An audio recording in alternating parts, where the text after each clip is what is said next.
Adofun Web Radio 100% Pure Vibes.com. Bonsoir et bienvenue à tous. Vous êtes sur Adofun Web Radio dans On vous dit tout pour une toute nouvelle émission où nous aborderons différents thèmes assez extraordinaires et où je recevrai des invités qui nous partageront leurs expériences, leurs vécus, leurs visions et des témoignages surprenants.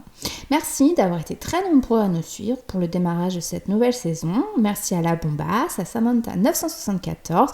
On vous embrasse et on vous aime aussi. Et merci à tous les autres pour vos dédicaces et pour votre fidélité.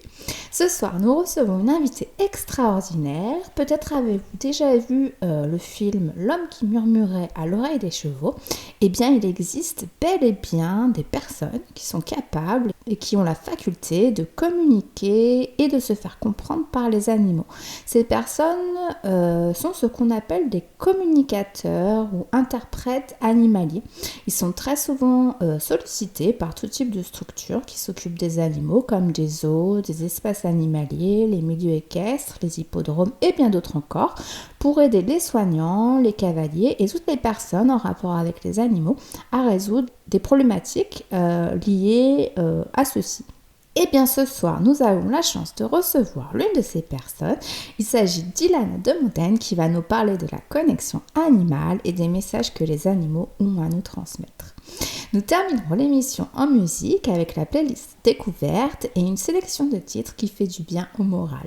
Pour nous écouter, vous pouvez vous connecter directement sur le site www.adofun-webradio.com ou via l'appli gratuite Adofun Web Radio pour smartphone et tablette.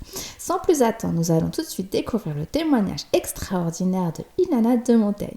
Bonsoir Ilana, merci d'être notre invitée ce soir. Bonsoir. Ilana, est-ce que vous pouvez vous présenter pour ceux qui ne vous connaissent pas et nous dire qui vous êtes et ce que vous faites? Yes, avec plaisir.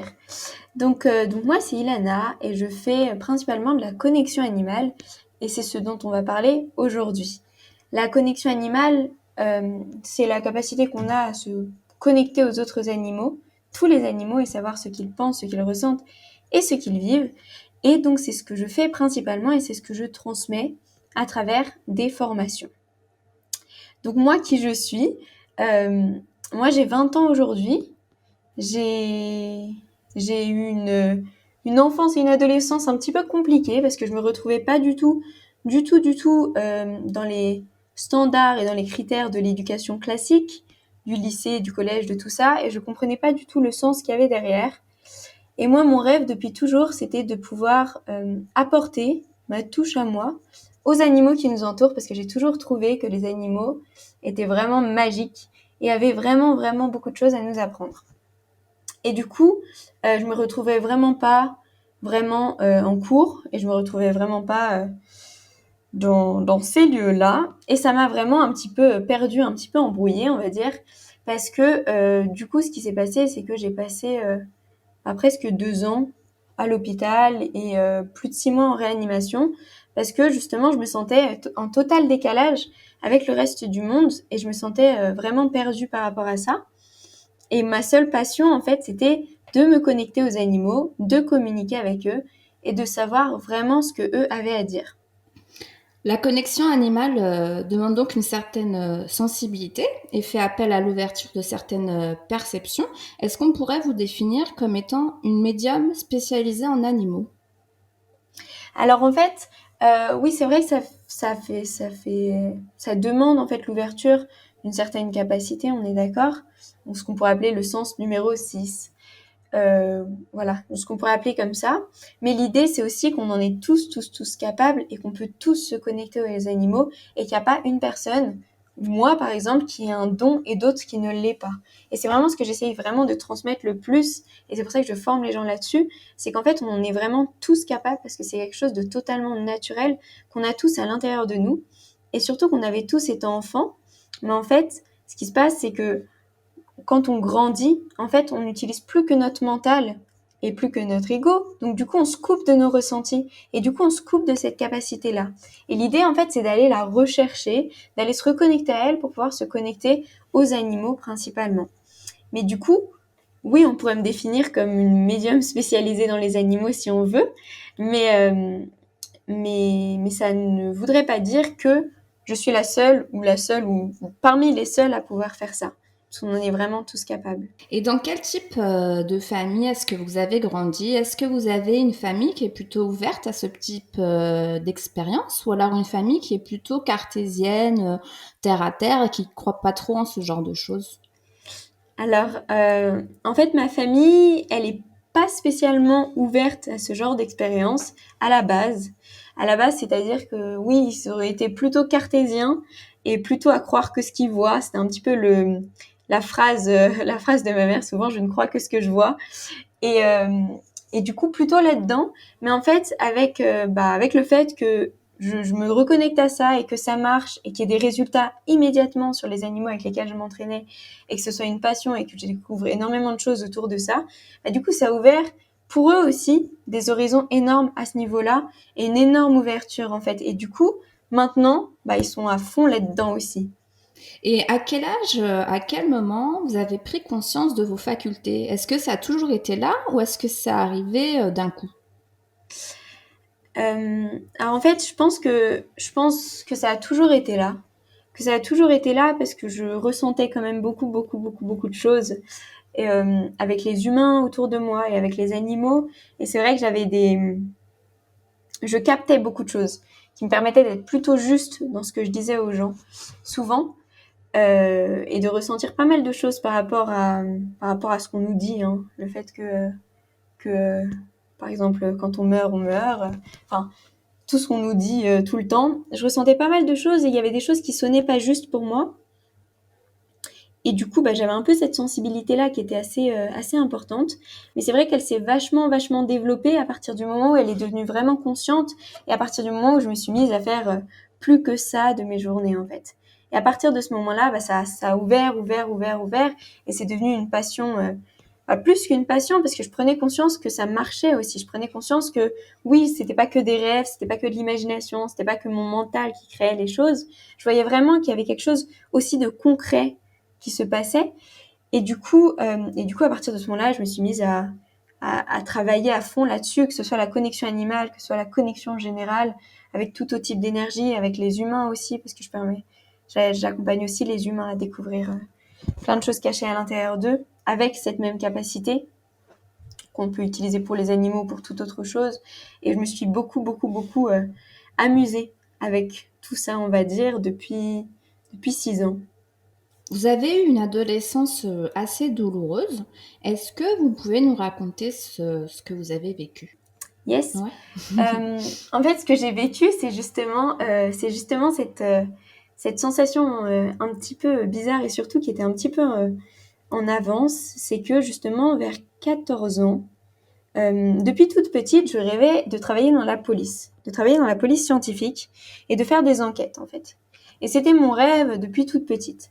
Et j'ai réussi à obtenir oui, c'est ça, à l'âge de 14 ans, j'ai réussi à obtenir un stage dans la gendarmerie qui fait des enquêtes. Donc c'était le rêve et c'était surtout un stage très difficile à obtenir, donc j'ai eu de la chance vraiment de l'avoir. Et j'ai passé 2 semaines extraordinaires et que j'ai vraiment adoré. Et les 2 derniers jours de ces 2 semaines, j'étais en pleurs. Je faisais que pleurer. Et j'avais un carnet où j'écrivais, je comprends pas ce que je fais là. Je sens que ma mission, c'est d'aider les animaux. À ce moment-là, j'étais pas dans le développement personnel, tout ça. Et je me disais, mais je sens que je suis là pour aider les animaux. Je sens que je suis sur Terre aussi pas pour les aider, mais pour apporter quelque chose, pour travailler avec eux. Et j'ai l'impression que c'est pas dans la police, c'est pas en travaillant dans la police que ça va m'apporter ça. Et du coup, à partir de ce moment-là, ça a totalement tout embrouillé à l'intérieur de moi.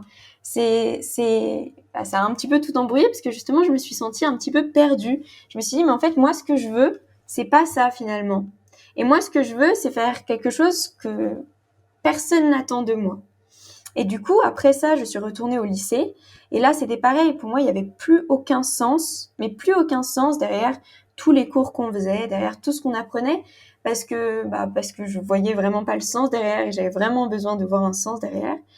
Et du coup, je me suis mise à me renfermer un petit peu. Et surtout, à partir de ce moment-là, en fait, c'est mon corps qui s'est mis à exprimer quelque chose que je ne comprenais pas. Le message, je l'ai compris assez récemment. C'est comme ça que je suis passée à autre chose. Mais c'est vrai que mon corps, du coup, s'est mis à exprimer le fait que justement, j'étais plus que ça. J'étais plus que juste cet élève qui allait au lycée. Et du coup, on va dire que c'est un petit peu tout déréglé. Et je me suis retrouvée très très rapidement, juste après avoir fait ce stage-là, 2 mois après, j'étais en réanimation. Parce que justement, j'avais totalement arrêté de manger, rien du tout. En fait, je ne me donnais plus aucune énergie et je restais enfermée tout le temps. Et du coup, je me suis retrouvée en réanimation et j'ai passé presque 2 ans à l'hôpital, 6 mois en réanimation, du coup pour anorexie mentale, comme on dit. Et en fait,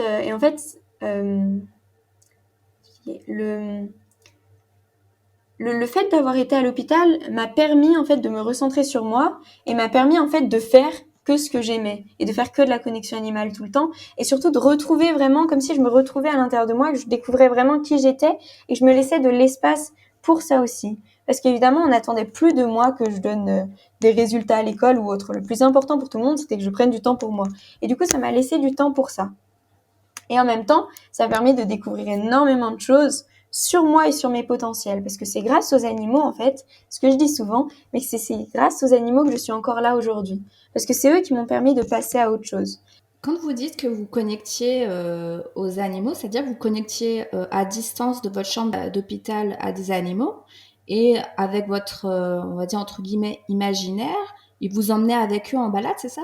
C'est exactement ça. La connexion animale, en fait, elle se fait aussi à distance parce qu'on se connecte à l'énergie de l'animal. Il faut savoir qu'on est une énergie en fait dans un corps et on est tous de l'énergie.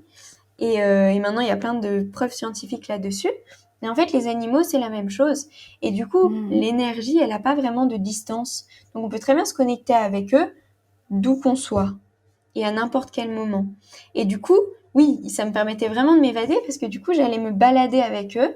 J'allais dans la forêt me balader avec eux et ils m'emmenaient me balader en fait.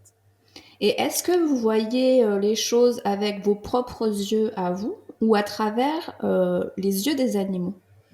Alors en fait, tout dépend comment est-ce qu'on le fait, ce qu'on décide de voir. Mais on peut voir les choses à travers les yeux des animaux parce que quand on est connecté à eux, on est vraiment en plein dans leur énergie à eux. Et du coup, on peut vraiment voir les choses à travers leurs yeux. C'est la rencontre avec un renard aussi qui a changé votre vie. Est-ce que vous pouvez nous expliquer cette rencontre?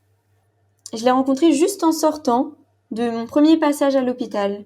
Je suis sortie et 2 jours après, je me baladais avec mon poney à ce moment-là et je l'emmenais brouter, manger de l'herbe.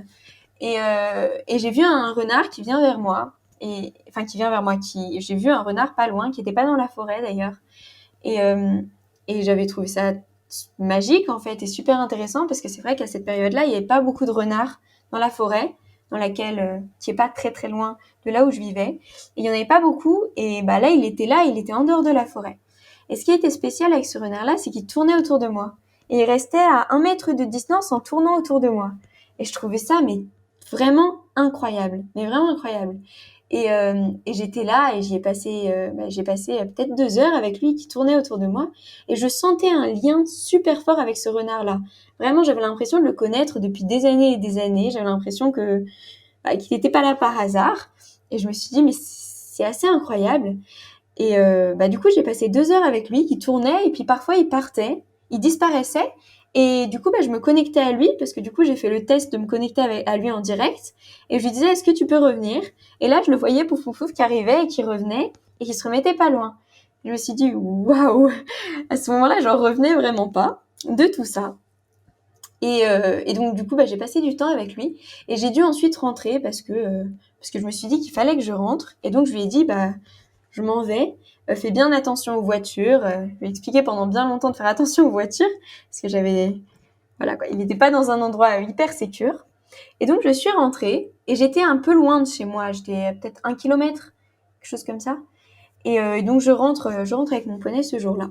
Et le lendemain soir, je dormais pas chez moi à ce moment-là. Et il y avait ma mère qui était dans le jardin, justement.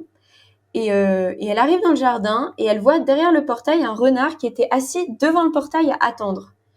Et elle le voit en fait qui fait une réaction. Il fait une réaction avec sa tête comme s'il disait mais c'est pas elle que j'attends. Et c'est vraiment comme ça qu'elle l'a ressenti. Et elle a vraiment ressenti, mais c'est pas elle que j'attends, c'est pas toi. Et ensuite, elle a entendu dans sa tête Ilana. Et elle s'est dit, mais c'est quoi ce truc? Qu'est-ce qui se passe? Il y a un renard assis devant notre portail. Et quand j'arrive, il fait une petite réaction étonnée de me voir là. Et puis j'entends Ilana. Donc elle était un petit peu perdue par rapport à ça. Et du coup, elle m'a raconté cette histoire-là. Et je me suis dit, ok, ok. Et le lendemain soir, du coup, moi, j'étais là. Et là, pareil, il était de nouveau assis devant le portail de la maison, mais cette fois-ci, moi, j'étais là. Et du coup, on a passé du temps comme ça, dehors, ensemble. Quand je dis dehors ensemble, c'est qu'il reste pas loin autour de moi, il joue, voilà. Donc, il jouait avec moi.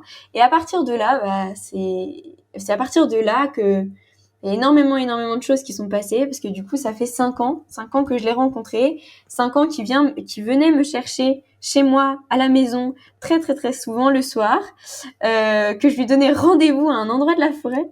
Il était toujours assis à l'endroit où je lui donnais rendez-vous à attendre, mais assis à cet endroit-là, et à chaque fois, je me dis, ok, c'était tellement incroyable. Et puis on a fait des balades ensemble, il se baladait pas loin de moi, il marchait pas loin de moi, il restait pas loin. Et puis quand je dis des soirées cinéma, c'est vraiment qu'il y a eu une fois et plusieurs fois d'ailleurs, où il m'a dit viens à cet endroit-là, et puis j'y ai été, et puis je me suis assise au milieu du chemin, et c'était la nuit. Et en fait, il venait au milieu du chemin, il venait devant moi, il jouait. Et puis ensuite, il y avait des chevreuils qui arrivaient, qui jouaient. Ensuite, des sangliers qui arrivaient, qui jouaient. Et en fait, c'était vraiment comme ça. Je suis restée pendant 2 heures à voir vraiment beaucoup mieux qu'au cinéma, justement, tous ces animaux qui défilaient devant moi, comme s'ils venaient me faire un spectacle, en fait. Est-ce que vous avez eu des discussions? Est-ce qu'il avait des choses à vous dire ou il voulait juste passer du temps avec vous? Alors, on a eu énormément de discussions ensemble, oui.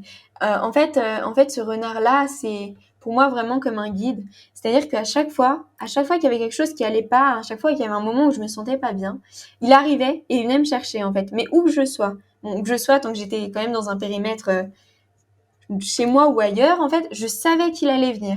Et il venait juste pour me dire, eh oh, n'oublie pas que, voilà, quoi, que tu peux passer à autre chose. Et il venait toujours. Et si j'étais très très loin de chez moi, si j'étais en Suisse ou en Angleterre ou n'importe où, dans ce cas-là, il venait aussi à l'intérieur de moi pour me donner énormément de conseils et énormément de messages. Et c'est vrai que lui, il m'a toujours ramené vers mes potentiels, justement. Parce qu'en fait, on a tous des capacités à l'intérieur de nous qu'on voit pas. Et en fait, lui, il me ramenait toujours vers ça. Et il m'a donné énormément de messages et de conseils pour me permettre d'aller bien, pour me permettre de découvrir qui j'étais vraiment, qu'est-ce qui se cachait à l'intérieur de moi, et pour me permettre, en fait, d'exploiter ça un maximum autour de moi. Et de me balader, bien sûr. Mais du coup, en fait, ce qui s'est passé, c'est que tous ces messages, je les trouvais magnifiques. Je les écrivais, mais c'est vrai que je les intégrais pas, en fait. Je me disais, c'est magnifique ce qu'il me dit, c'est vraiment super beau et super génial. Mais par contre, c'est pas quelque chose que j'intégrais à l'intérieur de moi. Si je les avais intégrés plus tôt, je serais sortie de cette période-là plus tôt. Mais je pense que j'avais vraiment besoin de la vivre à ce moment-là.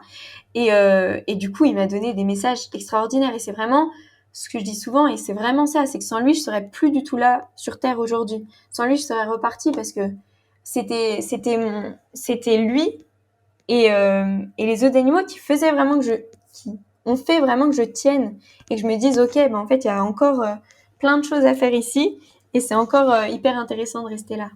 Est-ce que vous avez 2, 3 exemples de messages qu'il vous a donnés à cette époque?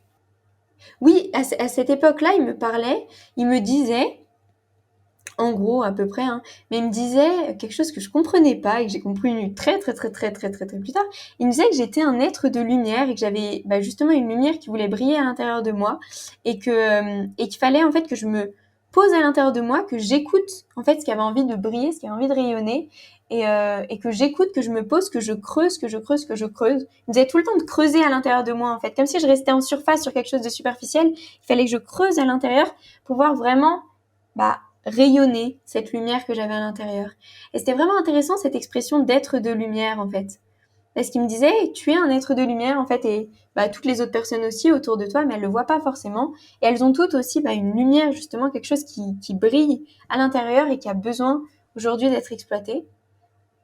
Et il me disait aussi, il me disait souvent des messages au niveau de la confiance, au niveau de l'assurance que j'avais en moi. Et ce qui était très intéressant aussi, c'est que c'est qu'en fait, moi, parfois, je lui posais des questions. Aussi, je lui posais des questions sur les actions que je devais faire. Et je lui posais des questions sur les actions que je devais faire, sur ouais, comment est-ce que je pouvais faire pour changer mon corps, par exemple, ce genre de choses. Et en fait, je lui posais des questions comme ça. Et à chaque fois, il me répondait jamais à ces questions-là et je comprenais pas pourquoi. Et il me ramenait toujours à qui j'étais vraiment. Il me ramenait toujours à ce qu'il y avait à l'intérieur de moi. Et moi, je comprenais pas, en fait, à ce moment-là. Et en fait, c'est pour ça qu'il disait tout le temps creuse, creuse, creuse, creuse. Reste pas justement sur quelque chose de superficiel. On s'en fout des actions que tu fais. On s'en fout totalement des actions que tu fais. Il n'y a pas de jugement sur les actions que tu fais. Toutes les actions que tu fais, elles sont vraiment parfaites. C'est pas la question. La question, c'est toi qui tu es vraiment. Et c'est vrai qu'il ramène toujours, toujours, toujours à qui on est vraiment et à toutes ses capacités à ce qui vibre à l'intérieur de nous tout le temps, tout le temps, tout le temps, tout le temps, tout le temps. Est-ce que vous avez eu des expériences particulières faites de votre médiumnité en dehors des animaux? J'ai vu dans une de vos vidéos que vous parliez de sorties hors du corps, par exemple. Yes. Alors en fait, oui. Pour moi, en fait, et c'est ça qui a fait que je me retrouve aussi à l'hôpital pendant un moment, c'est que pour moi, c'était plus facile d'être hors de mon corps. C'était plus facile d'être connecté. Pour moi, c'est plus facile d'être connecté à plein de choses, de sortir de mon corps et d'aller me balader ailleurs, plutôt qu'en fait d'être là, d'être dans mon corps. Et du coup, des expériences de sortir du corps, j'en ai eu beaucoup, beaucoup, beaucoup, et j'en ai encore aujourd'hui, que ce soit de manière contrôlée parce que j'en ai envie, ou que ce soit juste parce que bah faut que j'aille ailleurs. Des histoires là-dessus, j'en ai beaucoup, beaucoup, beaucoup. Je pourrais donner un exemple, par exemple pour les animaux perdus. Les animaux perdus, pour retrouver un animal perdu, par exemple, là où ça marche super super bien, c'est que je me connecte à l'animal pour savoir, évidemment, ma priorité c'est toujours de savoir ce qu'il ressent, pourquoi est-ce qu'il est parti, s'il a envie de revenir, etc. Et c'est pas du tout de dire il est là, allez le chercher. Parce que je pense que c'est important d'abord de savoir ce que lui vit à l'intérieur de lui, ce qui se passe, pourquoi est-ce qu'il est parti, est-ce qu'il a envie de revenir, s'il est encore ici. Et en fait, s'il a envie qu'on vienne le chercher, par exemple, en fait, ce que je vais faire, c'est que je peux regarder, si on se connecte juste à lui, on va juste voir ce qu'il voit depuis ses yeux, ce qu'il voit avec ses yeux. Et ce qu'il voit avec ses yeux, ça va être vite limité. Ça peut être vite limité. Et en fait, ce que je fais dans ce cas-là, c'est que justement, je vais là-bas sur place. Donc, je sors de mon corps pour aller là-bas sur place. Et du coup, je vois exactement tout de manière très, très, très précise et très, très détaillée du lieu dans lequel il est, mais pas que, en fait. Du coup, je peux zoomer. C'est comme si je pouvais zoomer et dézoomer. Et je peux voir le quartier, l'intégralité du quartier. Et je peux zoomer et je peux dire, du coup, aux gens, il faudrait prendre la première à droite, deuxième à gauche en partant de votre portail pour aller le retrouver, en fait. Et ça, et moi, je le fais, je pense, on peut le faire aussi en vision à distance, mais moi, je le fais vraiment en sortant de mon corps et en allant sur place. Quand vous sortez de votre corps, en fait, comment ça se passe? Vous vous envolez? Comme Superman? Comment ça se passe? En fait, comme on est une énergie dans un corps physique. C'est ce qu'on disait tout à l'heure. Et en fait, l'idée, c'est que cette énergie, finalement, elle est libre de partir si elle a envie de partir et d'aller ailleurs si elle a envie d'aller ailleurs. Mais ce qui bloque souvent, c'est que notre ego, donc des parties de nous, a l'impression que si on sort de notre corps, si on se déconnecte de notre corps, on meurt, en fait. Et du coup, il y a vraiment cette peur derrière de mourir, alors qu'en fait, pas du tout. Et en fait, c'est un peu... Je pourrais pas dire que c'est comme si je m'envolais, mais du coup, c'est comme si je laissais juste mon énergie sortir de mon corps et aller ailleurs, aller à un autre endroit et aller se balader à cet endroit-là. Et c'est ce que j'ai fait, c'est ce que je fais pour les animaux perdus. Je me retrouve vraiment comme si j'étais sur place, comme si j'avais un peu toutes les sensations d'être là-bas sur place, exactement comme les sensations que j'ai là quand je suis ici, quand je fais cette interview avec vous. En fait, j'ai exactement les mêmes sensations, mais là-bas, à un endroit. Et du coup, je peux le décrire assez précisément parce que je suis vraiment sur place. C'est vraiment comme si j'étais sur place. Et en fait, c'est ça une sortie hors du corps. C'est juste qu'en fait, on emmène notre énergie qui est à l'intérieur de nous, on l'emmène ailleurs. On va ailleurs, on va visiter ailleurs. Et du coup, évidemment, le temps et l'espace n'existent plus. On peut aller partout où on veut, quand on veut. Des sorties de corps, j'en ai fait beaucoup aussi pour travailler avec plein d'autres énergies et à plein d'autres endroits sur Terre, justement. Est-ce que vous avez déjà eu des peurs ou des appréhensions? Ou est-ce que ça a toujours été dans la joie et dans le bonheur, en fait? Ou est-ce que des fois c'était plus difficile ou un peu terrifiant? Comment vous avez vécu tout ça? Vous vivez tout ça? Alors en fait, moi justement, je l'ai toujours vécu dans la joie et j'ai jamais eu peur de ça. Je sais qu'il y a beaucoup dans l'inconscient serait plus dans l'inconscient, on va dire, collectif ou autre, qu'il y a beaucoup, beaucoup de peur autour de ça. Et on a l'impression, il y a une croyance, par exemple, quand on sort de son corps, que si on sort, on va pas réussir à revenir. Et toutes ces croyances-là qui n'existent pas vraiment parce que c'est beaucoup plus facile de revenir dans son corps que d'en sortir. Donc il n'y a pas de souci avec ça. Si quelqu'un a cette croyance-là, c'est beaucoup, beaucoup, beaucoup plus facile de revenir. Revenir, ça se fait en un claquement de doigts et sortir, pour certains, ça prend un peu plus de temps parce qu'il faut lâcher pas mal de choses. Mais du coup, en fait, on a beaucoup, beaucoup, beaucoup de croyances autour de ça, qu'on va tomber sur quelque chose qui va nous faire peur ou quelque chose de difficile. Et en fait, l'idée, c'est de se dire que dans l'énergie, il y a tout qui existe exactement comme ici sur Terre dans lequel on vit. Mais c'est vrai que ça nous empêche pas de sortir dans la rue dehors, ça nous empêche pas de aller faire nos courses au magasin, alors qu'en fait, on sait pas vraiment sur qui ou sur quoi on peut tomber. Et l'idée, c'est que là, c'est exactement la même chose, en fait. Et c'est aussi, c'est qu'on peut tomber sur tout, mais il y a beaucoup, beaucoup moins de danger, finalement, à se connecter à plein d'autres énergies ou à faire toutes ces expériences-là, plutôt qu'à être ici, parce qu'ici, on va dire que c'est vachement plus duel que ailleurs. Et puis après, moi, je sais aussi que si on a peur de quelque chose, c'est vrai qu'on peut attirer quelque chose qui va nous faire peur. C'est-à-dire, parce que évidemment, c'est une énergie attire une autre énergie similaire. Et quand il n'y a pas du tout de peur et quand on n'y va que dans la joie, moi, c'est vrai que j'ai jamais attiré, et pourtant j'en fais tout le temps, des connexions à tout le temps. J'attire jamais quelque chose qui me fait peur ou quelque chose qui me perturbe. Parce qu'en même temps, je vois tout comme ça et puis je sais qu'il n'y a aucun danger finalement. Même si quelqu'un me disait quelque chose qui me plaît pas, je m'en vais en fait. Enfin, il n'y a aucun danger, il n'y a pas plus de danger que ça, quoi. Vous percevez également des choses sur les gens, vous proposez vos services aux êtres humains pour les aider à développer leur potentiel. Qu'est-ce que vous pouvez percevoir quand vous rencontrez quelqu'un, par exemple? Comment ça se passe? Alors du coup, quand je rencontre quelqu'un, c'est quand je rencontre quelqu'un en séance, c'est ça? Oui, voilà. Oui. Ouais. Parce que sinon, le reste du temps, je suis vraiment en bouton. Un bouton génial, c'est que moi j'appelle le bouton on-off. C'est que je décide quand je me connecte ou pas, parce que sinon il y a beaucoup, beaucoup d'informations et beaucoup de choses à capter, que ce soit les animaux, les humains, l'énergie des lieux et plein d'autres choses. Du coup, l'idée des séances de scan thérapeutique que je propose, du coup, c'est c'est une sorte de lecture, en fait, des informations qui circulent en nous, autour de nous. C'est pareil, encore une fois, c'est la capacité qu'on a tous qui nous permet de se connecter et de ressentir les choses. C'est exactement, comme ça, vous saurez que vous savez le faire aussi, c'est exactement ce qu'on utilise quand on croise quelqu'un pour la première fois et qu'on dit « Ah, je le sens » ou « Je le sens pas ». Alors c'est exactement ce qu'on utilise quand on arrive dans un lieu et directement on sent qu'on se sent pas bien dans ce lieu-là en fait, ou alors on se sent bien dans ce lieu-là. Et en fait ça a rien à voir avec la décoration, c'est souvent à voir avec l'énergie du lieu. Et en fait là l'idée ça va être de ressentir mais de manière vachement approfondie pour permettre aux personnes qui viennent en séance de découvrir leur potentiel, donc les capacités qu'elles ont à l'intérieur d'elles qu'elles voient pas, et aussi tous les blocages inconscients qui empêchent d'aller vers ces potentiels-là. Parce qu'on a en fait plein de blocages qui nous font qu'on tourne en rond dans plein de domaines dans notre vie en général. Et en fait, l'idée, c'est d'aller repérer quelle est la croyance, le blocage qui est là, remonter à la cause.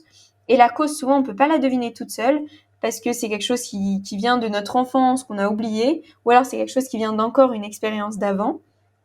Et du coup, c'est de remonter à la cause et de trouver une porte de sortie, quelque chose qui va permettre de refluidifier tout ça pour aller vers ses potentiels et être plus heureux et exploiter tout ça un maximum. Et en fait, concrètement, ça va être aller repérer. L'idée, ça va être d'aller voir, par exemple, les loyautés qui nous freinent, parce que souvent, on a tendance à créer des loyautés qu'on voit pas avec les membres de notre famille au-dessus de nous. Et l'idée, ça va être d'aller voir ces loyautés-là pour pouvoir s'en libérer et pour pouvoir aller vers nos potentiels qu'on ne voit pas forcément. L'idée, ça va être d'aller voir pourquoi est-ce qu'on est vraiment fait, pourquoi est-ce qu'on est vraiment ici sur Terre, quels sont vraiment les talents, les choses qu'on a exploitées. On pourrait parler de mission de vie, même si le mot mission de vie, il est un peu trop détourné. Moi, je lui donne vraiment une autre définition. Pour moi, la mission de vie, c'est vraiment les talents qu'on a, qu'on peut exploiter, et c'est pas vraiment... il n'y a pas d'obligation derrière de quoi que ce soit. Mais du coup, on peut aller voir ça, tous ces potentiels-là, tout ce qui coince derrière ça. L'idée, c'est aussi de mieux se comprendre, de comprendre comment est-ce qu'on fonctionne. On peut aller voir avec un scan, justement, comment est-ce que la personne fonctionne dans son cerveau, en fait. Comment est-ce que ça se passe quand on lui pose une question? Comment est-ce qu'elle trie les informations?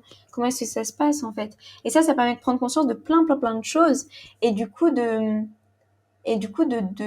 de s'accepter tel que l'on est, on va dire, et de pas chercher tout le temps à changer et à rentrer dans des cases qui sont pas les nôtres. Et moi, ce qui se passe, c'est que souvent, les personnes qui viennent faire des scans, en fait, l'idée, c'est aussi de leur permettre de suivre leur cœur, en fait, de faire ce qui est vraiment aligné pour elles, avec elles, en fait. Et l'idée, c'est d'aller un petit peu enlever tous les barrages qui empêchent de faire ça. Et souvent, et ça, c'est quelque chose qui revient très, très, très souvent, on prend un chemin dans notre vie qui est pas le nôtre. On prend souvent un chemin qui est plus des contraintes, des obligations, etc.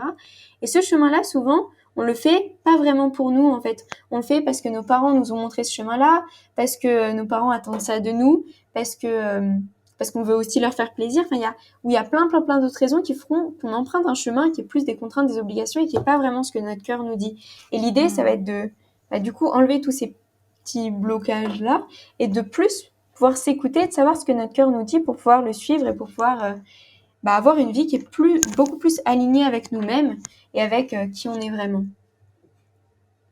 Vous avez fondé l'école des animaux. Est-ce que vous pouvez nous dire comment vous est venue l'idée, à qui s'adressent les formations que vous proposez et ce qu'on peut y apprendre? Oui, alors en fait, l'école des animaux, c'est venu de l'idée justement que quand j'étais toute petite, toute petite, je pense que oui, 10 ans, quelque chose comme ça, je me souviens d'avoir raconté des histoires à plein de gens et de leur avoir dit, moi je vais plus à l'école et mes seuls professeurs, c'est les chevaux. Et en fait, je reste à la maison et c'est eux qui me donnent des cours. Et j'avais raconté ça à plein de gens, j'avais adoré cette histoire-là et je me souviens, en la racontant, de me dire, mais ce serait tellement le rêve. Ce serait vraiment tellement le rêve. Et du coup, quand je me suis lancée, et surtout quand j'ai pris conscience que les animaux avaient énormément de choses à nous apprendre, parce qu'ils ont vraiment plein de choses à nous transmettre sur nous, en nous montrant nos potentiels, en nous montrant tous les blocages inconscients qui nous empêchent d'aller vers ces potentiels-là. Parce que d'ailleurs, les animaux, ils scannent tout le temps. Donc moi, ce que je propose en séance pour les humains, eux, ils le font tout le temps. Et du coup, tous les messages qu'ils essayent de faire passer, c'est pour permettre aux gens d'aller vers leur potentiel et de surmonter les blocages qu'ils voient pas, en fait. Et du coup, c'est que ça tout le temps, parce qu'eux, ils font que ça. Ils voient les choses comme ça. Donc ça fait partie des choses qu'ils ont à nous apprendre.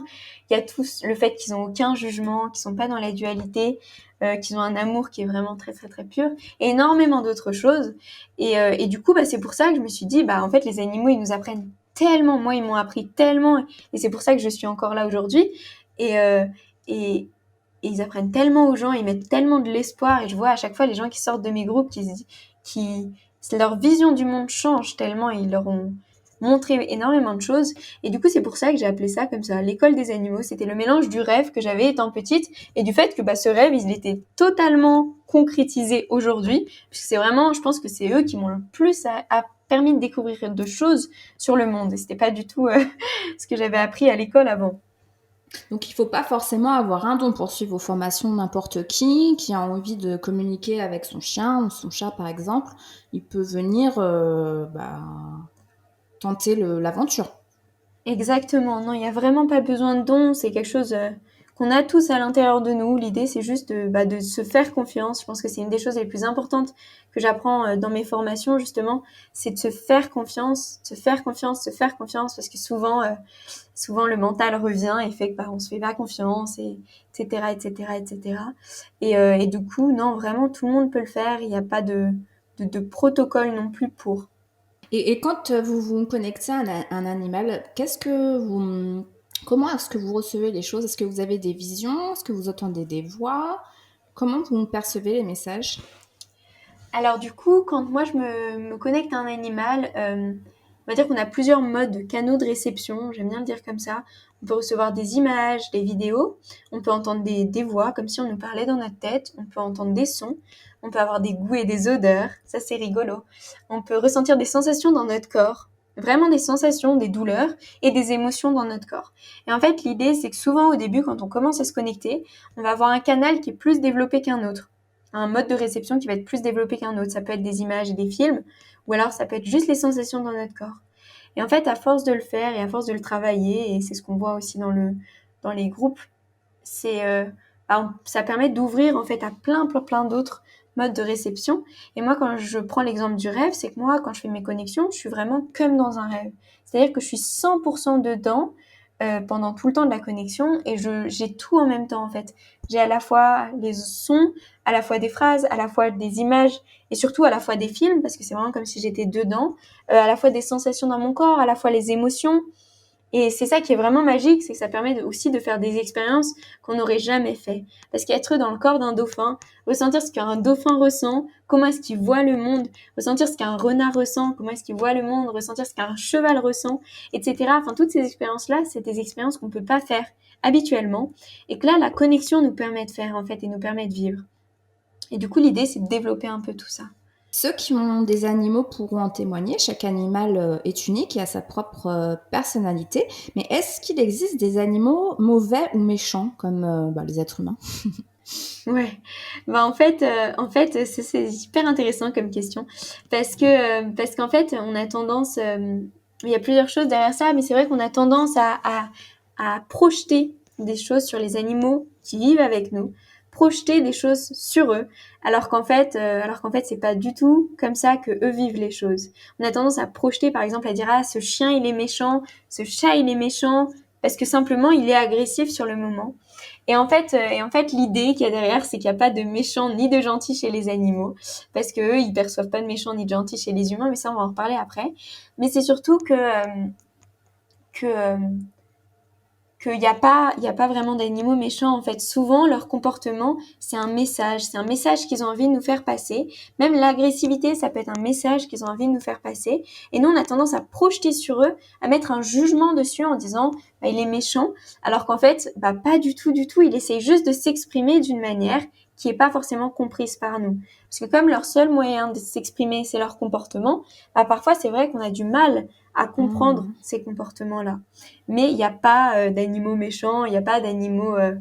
Non, il n'y a pas du tout d'animaux méchants parce qu'eux, ils voient pas du tout le monde comme nous. Il n'y a pas pour eux de méchants et de gentils. Et ça, je peux en reparler, mais il n'y a vraiment pas de méchants et de gentils pour eux. Et du coup, quand nous, on fait cette projection-là en disant il est méchant, du coup, on amène quelque chose sur eux qui, chez eux, n'existe pas. Exactement comme quand on les enferme dans des cases en disant il est comme ça, il est comme ça, il est comme ça, il est comme ça. Non, en fait. Il est ni l'un ni l'autre. Il est tout en même temps, mais eux, ils se mettent pas dans des cases comme ça, de catégories, je suis ça, je suis ça, je suis ça. En fait, ils sont bien plus conscients de l'intégralité de qui ils sont, en fait. Alors, pourquoi il y a certains animaux qui vont attaquer les hommes ou les mordre ou avoir ce type de comportement?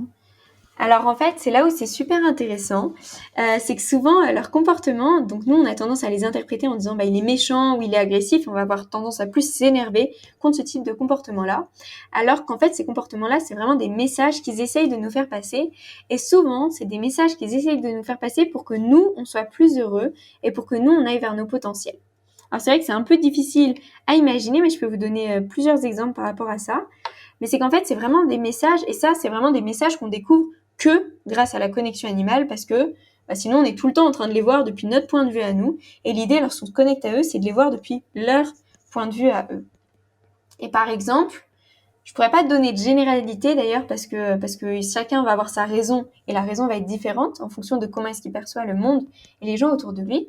Mais par exemple, j'avais une jument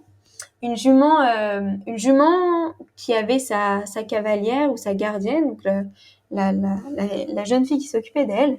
Et en fait, cette jument-là, elle attaquait tout le monde. Et une jument qui attaque, on a plus tendance à s'énerver qu'autre chose, parce qu'elle chargeait tout le monde. Dès qu'elle voyait un humain, elle se jetait sur lui pour le mordre ou pour le taper. Donc c'était pas très agréable. Et c'est vrai qu'on n'a pas tendance à se dire il y a un message derrière. On a plus voilà quoi.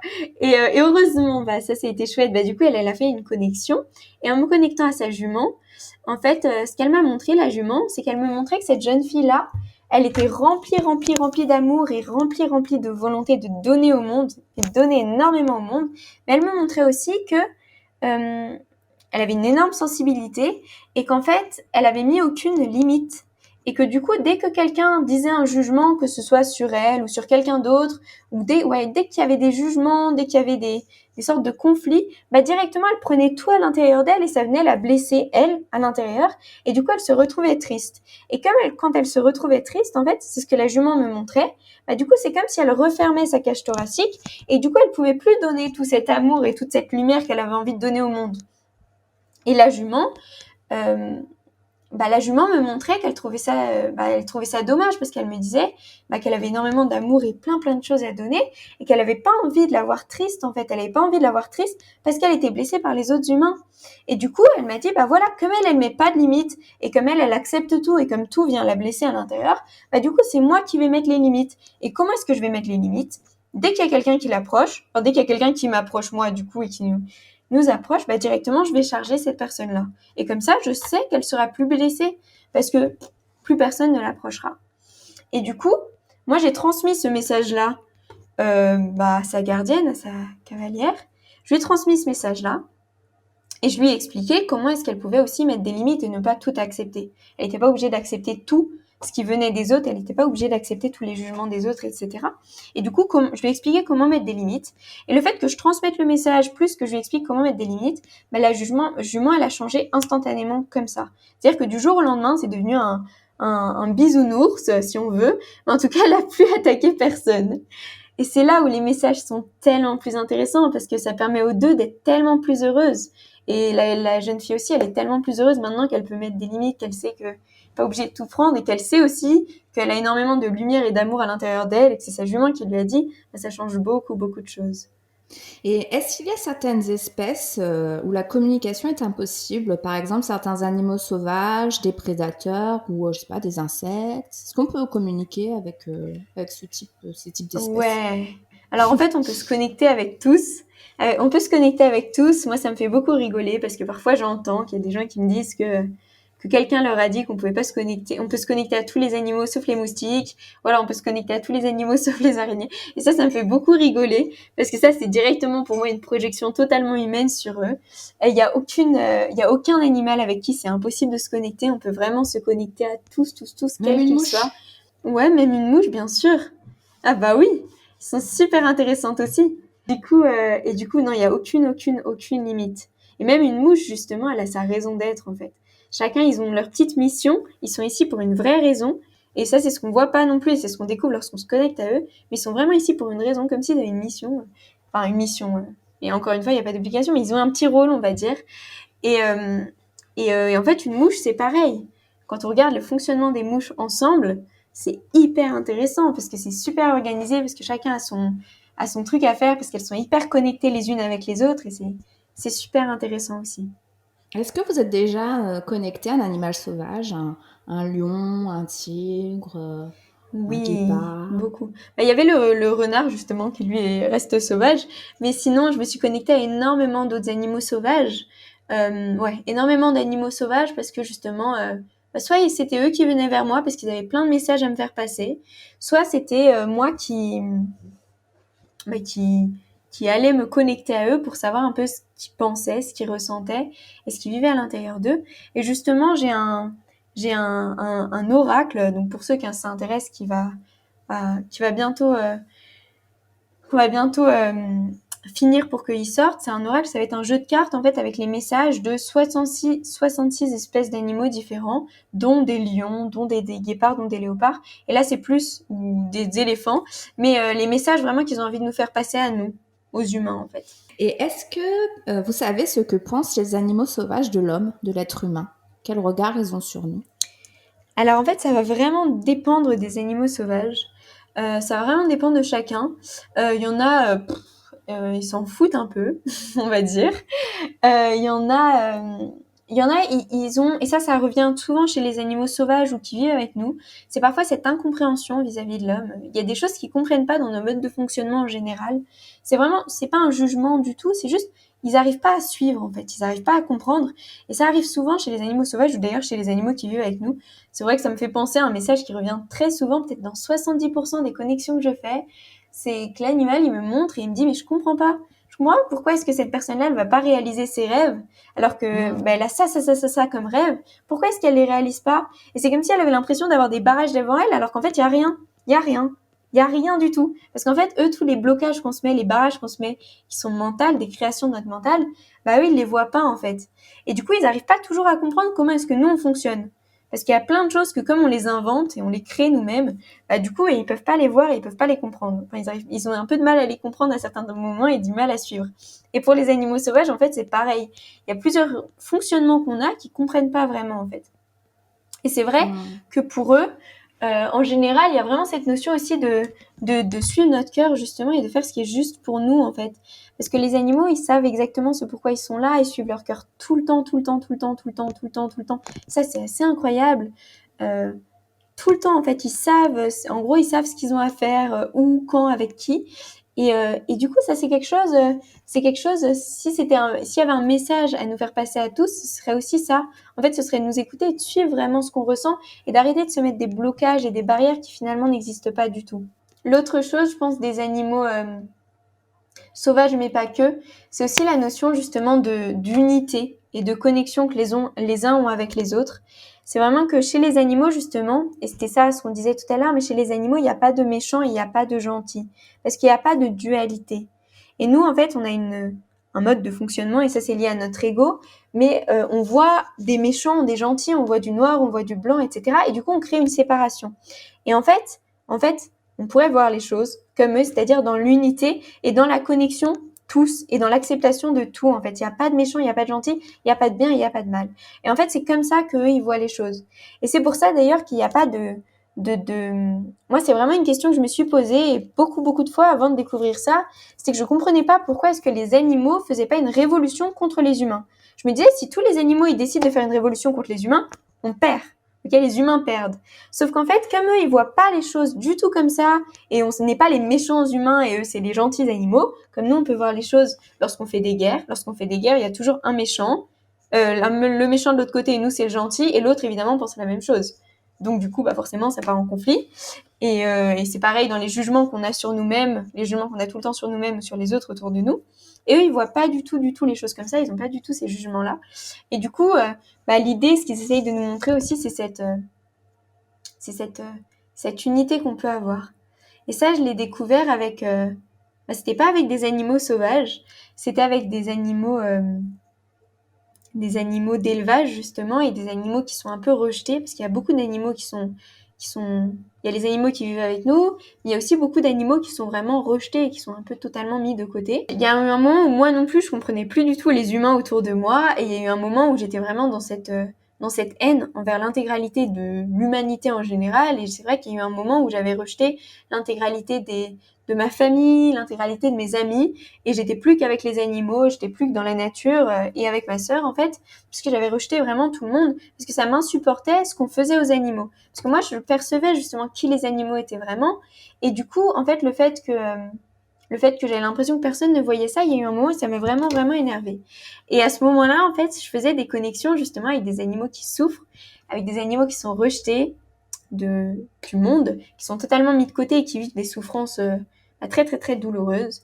Et j'en ai fait des connexions, j'en ai fait plus de 300 avec des animaux d'élevage industriel, avec des animaux dans des cirques, dans des zoos, dans des poney clubs où ils sont attachés tout le temps. Enfin, j'ai fait énormément dans des animaleries parce que souvent c'est compliqué aussi. Et j'ai fait énormément de connexions comme ça. Et à chaque fois, je forçais vraiment. Hein. Et c'est là où je vois bien que j'ai pas inventé les connexions que j'ai fait. C'est que moi, le seul truc que j'attendais, c'était qu'ils me disent « Je déteste la personne qui me fait ça, j'ai énormément de haine envers elle et je veux me venger. » Et à chaque fois, je leur demandais s'ils voulaient se venger, s'ils avaient de la haine contre cette personne-là. Et je n'ai jamais eu, jamais un animal qui m'a dit « Oui, je veux me venger » ou « J'ai de la haine » ou « Je l'aime pas » ou « Cette personne, elle est méchante. » C'est jamais arrivé. Le seul truc limite qui disait des personnes qui les torturaient quand même sur le moment, c'était je suis plus triste pour cette personne-là en fait. Je suis pas triste pour elle, mais je suis désolée pour elle finalement qu'elle aille pas vers ses potentiels et qu'elle soit pas plus heureuse elle non plus en fait. Et c'était vraiment ça qu'ils disaient des personnes qui leur faisaient du mal sur le moment. Et ça a remis en question beaucoup de choses parce que je me suis dit attends, c'est pas toi qui es torturé par qui que ce soit ou maltraité par qui que ce soit, et c'est toi qui es en train de mettre des jugements sur les autres, alors qu'en fait, eux, pas du tout, du tout, du tout, aucun jugement, aucune haine, aucune dualité. Et ça a remis en question beaucoup, beaucoup de choses, parce qu'en plus de ça, ils transmettent des messages magnifiques. Est-ce que les animaux de compagnie ont une sorte de mission auprès des humains auprès desquels ils vivent? Est-ce qu'ils sont dans nos vies pour une raison précise? Yes, oui, c'est ça. En fait, ils sont vraiment dans nos vies pour une raison précise, et c'est ce qu'on découvre lorsqu'on se connecte à eux. Ils sont pas par hasard avec les gens, avec un groupe famille par exemple, ou avec une personne en particulier. C'est vrai que chacun donc a une mission, mais elle peut être auprès de la famille en général, l'harmonie au sein de la famille, ou auprès d'une personne en particulier. Et c'est toujours intéressant d'aller voir pourquoi est-ce qu'ils sont là, parce que c'est quelque chose qu'on peut pas forcément toujours deviner tout seul. Et c'est vraiment super, super intéressant à chaque fois. Et là, c'est pour les animaux avec lesquels on vit, mais les autres aussi, ils ont leur mission. Et c'est vrai que ce qui est assez incroyable, c'est qu'ils réussissent à faire des choses alors qu'ils n'arrivent pas justement à exprimer ce pourquoi ils sont là. S'ils pouvaient nous le dire, ce serait beaucoup plus simple. Et surtout si tout le monde le comprenait. Mais en fait, ils arrivent vraiment à réaliser et ce pourquoi ils sont là, et c'est ça que je trouve incroyable, alors qu'en fait, ils ne parlent pas. Par exemple, là, il y avait un lapin qui était décédé et qui me montrait que sa mission, elle était auprès d'une personne en particulier, elle était auprès de le but, c'était de permettre à cette personne, justement, de s'ouvrir, en fait, de s'ouvrir au monde, de s'ouvrir aux personnes à l'extérieur, de tracer sa route aussi et de ne plus écouter du tout ce que les gens disaient de lui, ce que les gens lui disaient de faire, etc. et de se faire vraiment confiance pour tracer sa route à lui en s'ouvrant au monde extérieur. Et en fait, le lapin me disait que c'était ça sa mission pendant qu'il était là, et que comme sa mission, on va dire, était terminée, comme tout ça avait s'était réalisé, il était reparti. Et je me disais, c'est hyper.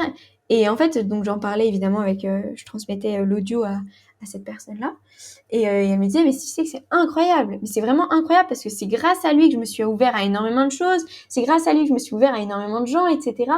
Et c'est ça que je trouve magique, c'est que c'est un lapin, donc c'est un lapin, il reste à la maison, enfin, c'est ça qui est assez incroyable. Et ils arrivent à faire des choses magiques, alors qu'en fait, ils peuvent pas parler, et puis il y a plein de choses qu'ils peuvent pas faire non plus. Est-ce que les animaux de compagnie comprennent tout ce qu'on leur dit? Est-ce qu'ils ressentent nos émotions? Est-ce qu'ils perçoivent nos pensées?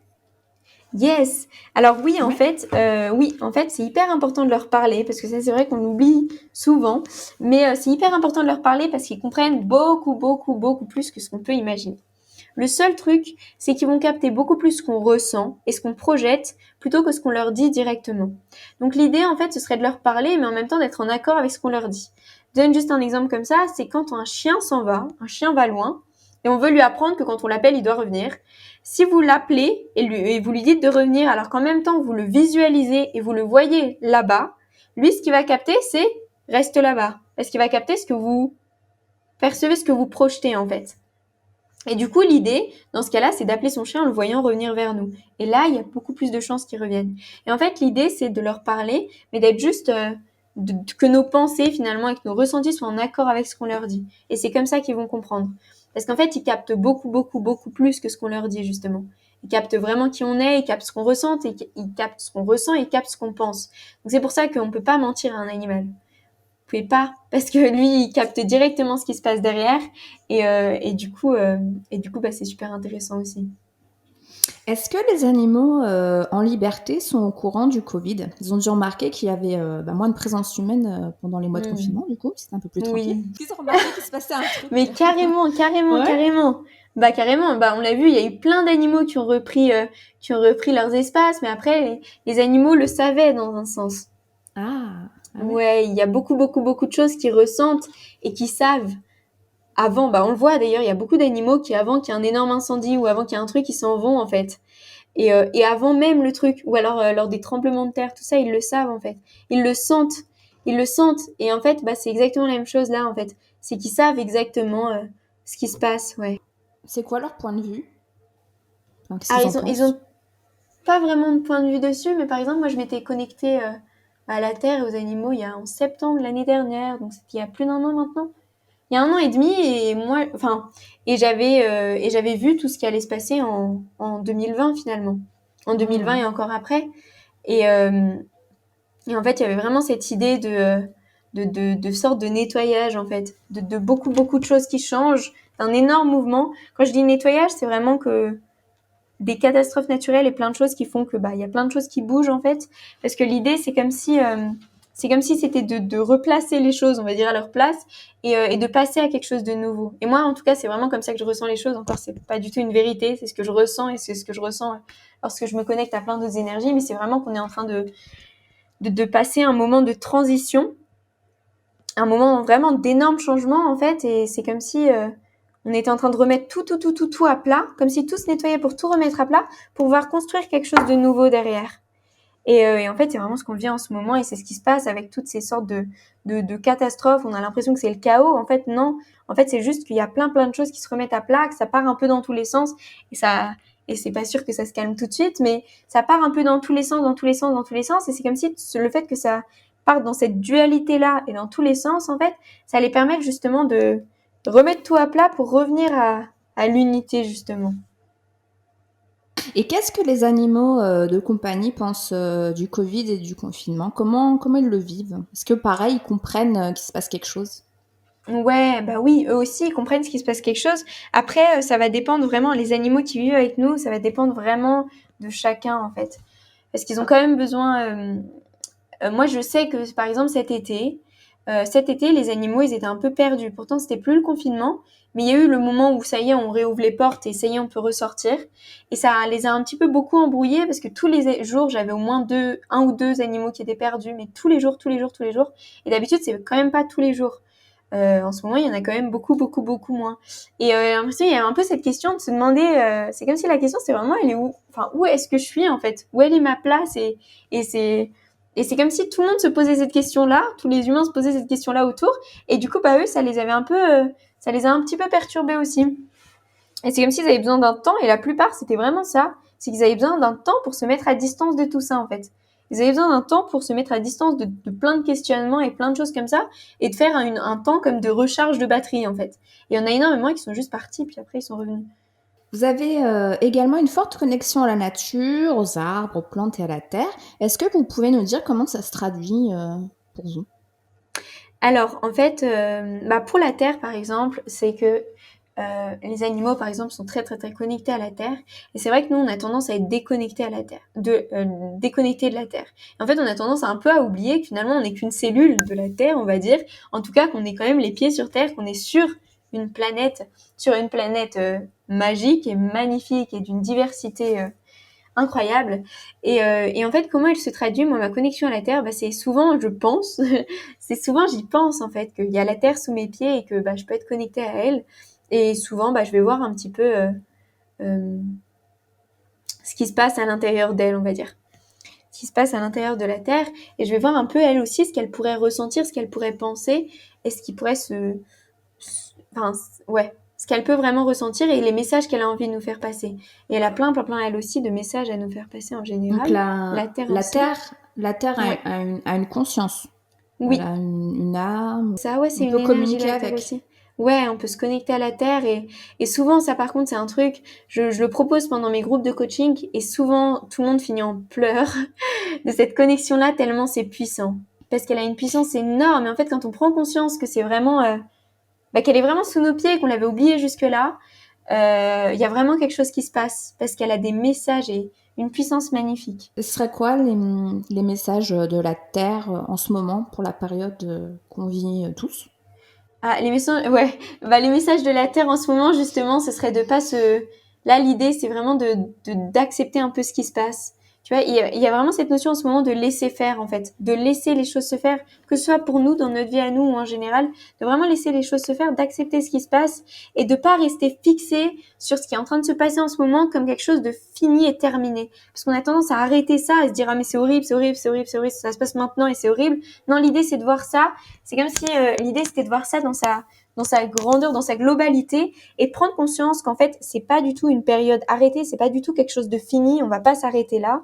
Et en fait, elle, ce qu'elle explique par rapport à ce qui se passe en ce moment, c'était vraiment cette idée moi, ce qu'elle m'a montré, c'était vraiment cette idée que les humains, en fait, c'était comme si à un moment, on avait pensé on avait créé justement des séparations entre nous, les animaux, la nature, etc. Et on avait oublié qu'on faisait partie de ce tout-là, en fait. Et du coup, on a détruit pas mal de choses aussi, sur Terre, etc. Et c'est comme si on s'était cru plus fort aussi que la Terre, plus fort que la nature, plus fort que tout ça.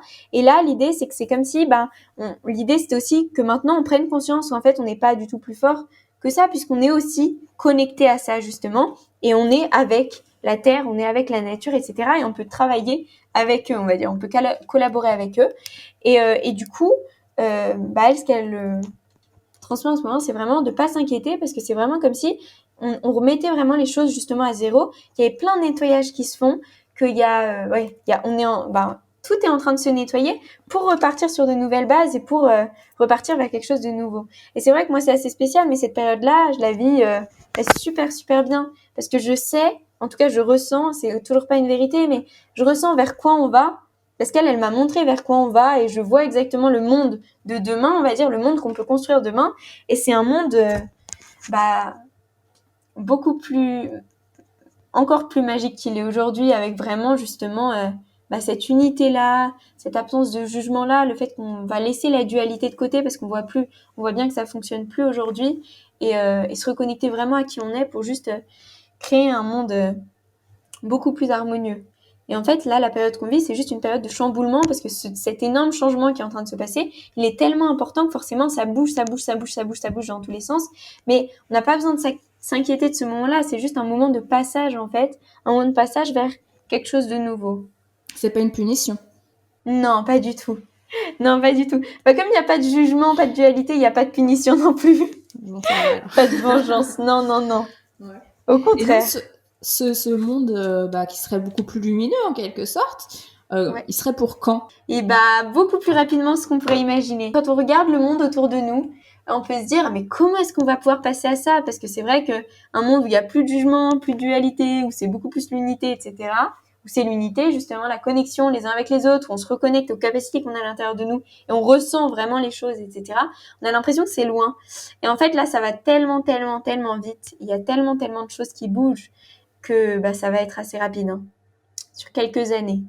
Il y a plein de choses qui s'ouvrent, il y a plein de gens qui s'ouvrent aussi, qui se connectent à plus grand qu'eux, qui découvrent plein de choses, alors qu'avant on parlait de spiritualité et de connexion il y a 50 ans, je sais pas, alors que là il y en a de plus en plus, il y a plein d'enfants qui arrivent avec des consciences nouvelles pour apporter justement une nouvelle conscience ici, il y a plein de choses qui bougent qu'on voit pas forcément et du coup ce grand nettoyage et remise à plat, remise à zéro pour repartir sur des bases nouvelles, c'est ce qu'on est en train de vivre et ça va être assez rapide.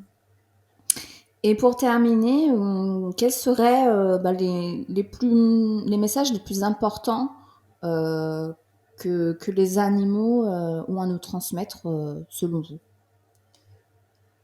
Alors pour moi, dans les plus belles choses qu'ils ont à nous transmettre, il va y avoir déjà le fait de suivre son cœur. Parce qu'on a tendance justement à tout mentaliser et à chercher dans notre tête. Et l'idée, c'est vraiment de suivre son cœur, de vraiment suivre ce qu'on ressent et de se dire, ok, si j'ai vraiment envie de faire ça, si j'ai vraiment envie de vivre cette expérience-là, qu'est-ce qui m'empêche d'y aller? Qu'est-ce qui m'empêche de la vivre? Et en fait, on prend conscience qu'on se met, eux, c'est ce qu'ils montrent, mais c'est qu'on se met tout le temps des blocages mentaux qui n'existent pas. C'est toujours le temps, l'argent, la famille, tout ça. Et en fait, tout ça, c'est toujours finalement pas quelque chose de vraiment concret, en fait. C'est un peu des excuses qu'on s'invente pour ne pas réaliser nos rêves, pour ne pas suivre notre cœur. Et dans les messages qui vont passer, c'est vraiment cette notion de suivre son cœur et de s'autoriser à rêver et de s'autoriser à rêver grand. Parce qu'on a tendance à aussi limiter nos rêves et à se dire non, ça je le mérite pas, non, pourquoi est-ce que moi j'aurais le droit de vivre ça? Et eux, il y a vraiment cette notion de rêver grand, de s'autoriser à vivre vraiment les choses qu'on a vraiment envie de vivre. Et quand je dis suivre son cœur, c'est que c'est très intéressant, mais il y a plusieurs animaux avec lesquels je me suis connectée et on m'a demandé comment est-ce qu'il est arrivé chez moi? Comment est-ce qu'il est arrivé chez moi, cet animal-là? Enfin, un jour, j'ouvre la porte, par exemple, et il était devant la maison à attendre. Comment est-ce qu'il est arrivé là? Et du coup, je me connecte à l'animal pour voir comment est-ce qu'il est arrivé.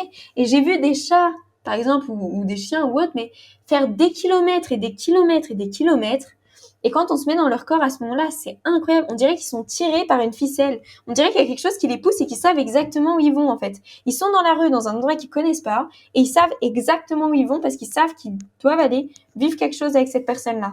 Et c'est assez incroyable. Et là, c'est plus que suivre son cœur. Ils sont guidés en permanence et ils écoutent ce qu'ils ressentent vraiment. Et du coup, c'est ça ils nous l'idée choisissent aussi. en fait. Ouais, c'est ça. Exactement, Ouais. ils nous choisissent. Ah oui, tout à fait. C'est pas nous Tout qui les à fait, choisissons. tout à alors. fait.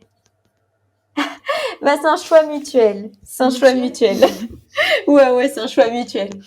On se choisit mutuellement, tous les deux ensemble, parce qu'on a envie de vivre quelque chose ensemble, justement. Mais du coup, il y a cette notion de suivre son cœur. Mais il y a justement le fait de mettre de côté les jugements qu'on peut avoir sur l'apparence, que ce soit l'apparence de nous ou des autres personnes autour de nous, ou sur les actions, en fait. Et de prendre conscience que nous, on est beaucoup plus que nos actions. Parce qu'on a tendance à se juger par rapport à nos actions, à se mettre dans une étiquette par rapport aux actions qu'on fait. Et en fait, l'idée, ce qui nous montre, c'est qu'on est vraiment beaucoup plus que ça. Que justement, on a plein de potentiel et plein de capacités à l'intérieur de nous, et que c'est bien plus important et bien plus intéressant que simplement les actions qu'on fait. Que les actions qu'on fait, elles représentent pas du tout qui nous, on est à l'intérieur. Et nous, il nous ramène vraiment, quand mon renard, il dit creuse à l'intérieur de toi, c'est vraiment va chercher plus loin, en fait. Va chercher plus loin et reste pas à la surface tout le temps, à la surface au niveau des actions justement que tu fais. Va chercher vraiment plus loin. Et ça, c'est quelque chose qui nous montre tout le temps. Pareil au niveau de l'apparence d'ailleurs, c'est que nous, par exemple, on catégorise, on dit souvent végétaux, animaux, humains. Enfin, on fait des échelles comme ça. Ensuite, on peut faire des échelles au sein des animaux aussi, en disant bah voilà, les poissons c'est en bas, le chien c'est tout en haut, le cheval c'est encore au-dessus. Enfin, bref, on fait des catégories comme ça. Pareil encore une fois en fonction de l'apparence. Et eux, c'est comme si, et au niveau des humains, c'est pareil aussi d'ailleurs. Et eux, c'est comme s'ils nous montraient justement qu'on est beaucoup plus que ça, parce qu'on est une énergie avant d'être un corps, et donc un corps physique avec cette apparence-là ou avec ce mode de fonctionnement-là. Et l'idée, c'est de prendre conscience justement qu'on est tous plus que ça, et qu'on n'est pas obligé de juger ou de créer des catégories sur les autres à partir de leur apparence. À partir de leur apparence, à partir de leur action, et aussi qu'on est beaucoup plus d'ailleurs que les catégories dans lesquelles on est. Parce qu'en fait, on n'est pas descriptible. On peut pas dire moi je suis gentil, moi je suis autoritaire, ou moi je suis méchant, ou moi je suis généreux. Non, en fait, eux, ce qu'ils montrent, c'est qu'on est vraiment tout. On a un peu toutes les facettes, en fait. Et c'est comme si on choisissait chaque jour quelle facette on a envie de vivre, qu'est-ce qu'on a envie d'expérimenter aujourd'hui. Mais en fait, on est vraiment tout à chaque fois. Donc ça fait partie de leur message. Ouais. Puis cette notion d'unité vraiment et de connexion. Ils sont tout le temps connectés à leur groupe, tout le temps, très souvent connectés à l'espèce dont ils font partie, très souvent connectés aux autres en fait. Et cette notion il n'y a pas de séparation en fait, il n'y a rien qui nous sépare des autres. Même d'ailleurs l'espace ne nous sépare pas, mais il n'y a pas, on n'est pas séparés du monde autour de nous. On fait partie de ce monde-là. L'unité, c'est vraiment ça en fait, c'est vraiment la connexion avec tout et le fait qu'on est une partie de tout, on va dire. Un grand merci, Ilana de Montaigne, d'avoir été notre invitée pour votre témoignage. Pour les personnes qui souhaitent en savoir davantage sur la connexion animale, où est-ce qu'on peut vous retrouver et sur quel réseau on peut vous suivre? Alors du coup, on peut me retrouver sur plusieurs réseaux. On peut me retrouver sur YouTube si vous avez envie d'en savoir plus sur la connexion animale. Il y a pas mal de vidéos, il y a minimum une vidéo par semaine sur la connexion animale et aussi sur comment découvrir et exploiter ses potentiels. Sur YouTube, la chaîne, elle s'appelle L'école des animaux. Exactement comme on écrirait L'école des animaux. Donc ça, c'est la chaîne YouTube. J'ai aussi mon site justement avec tout ce que je propose, les formations. Là, il y a une formation professionnelle aussi en connexion animale, des groupes de coaching, les consultations, etc. Et des articles, plein de choses comme ça qui sont sur mon site. Et mon site, c'est pareil, www.l'école-d-animaux.com. Donc c'est l'école des animaux avec un tiret entre chaque mot, en gros. Et voilà. Et ensuite, je suis sur Instagram aussi. Et ouais, je suis sur Instagram et ça s'appelle Ilana de Montaigne, mon compte Instagram. Et pareil sur Facebook, ça s'appelle Ilana de Montaigne aussi. C'est le moment d'écouter les artistes de la playlist découverte avec une sélection de titres qui fait du bien au moral. Et nous commençons avec Thomas. Thomas qui est un artiste qui est dans la musique depuis un petit bout de temps, donc ce ne sera pas forcément une découverte, mais il sort ce mois-ci un nouvel album qui s'appelle Hypersensible, album sur lequel il a fait de grosses collaborations, notamment avec Dosset, donc c'est le premier titre que l'on va écouter, qui s'appelle également Hypersensible. Le titre a fait près de 6 millions de vues sur YouTube avec un clip très esthétique et minimaliste avec des jeux d'ombre et de lumière où on retrouve un Thomas vibrant d'émotions dans la gestuelle, le regard et l'écriture. Nous écouterons ensuite la charismatique Daisy avec le titre Mama Told Me, un titre et un clip touchant où elle rend hommage à sa mère qui l'a toujours soutenue et encouragée à réaliser ses rêves. Et au-delà de ça, ces mots sont aussi une belle source d'encouragement et de réconfort pour toutes les générations de femmes qui écoutent ces paroles. Nous retrouverons Oda sur le titre Optimiste, tiré de son nouvel EP Acte 2, où elle nous emmènera en voyage au cœur de ses rêves avec poésie et légèreté pour un titre 100% optimiste. Nous retournerons écouter Thomas qui vient tout juste de sortir le titre La Dalle en featuring avec Attic.